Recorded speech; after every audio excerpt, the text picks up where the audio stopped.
these kinds of cases in which there is someone who's radicalized in some way, whether it be a jihadist or a white supremacist. I mean, we have all different kinds here in the United States, but what's different about it from regular criminal cases is the motivation.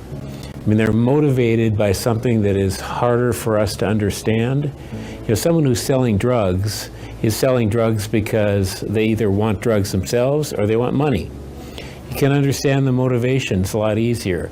For someone who is radicalized, it is much harder for a judge simply to understand. And what we're looking for, of course, is to understand whether they're going to commit these crimes again, whether they're a public safety danger or whether there's some way that we can resuscitate them, so to speak, to make them a good, productive member of society, which is our goal in every criminal case.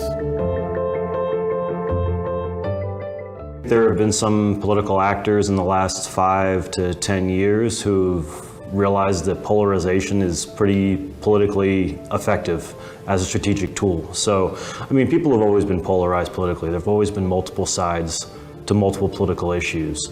But in many places, the US especially, given I know my own domain here, we see that individuals, especially from the far right, have tried to weaponize polarization in a way that makes us inherently dangerous to one another in some cases.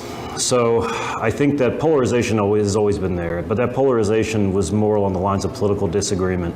I think we're seeing now a kind of polarization that's more dynamic and more dangerous, where people are considering the use of violence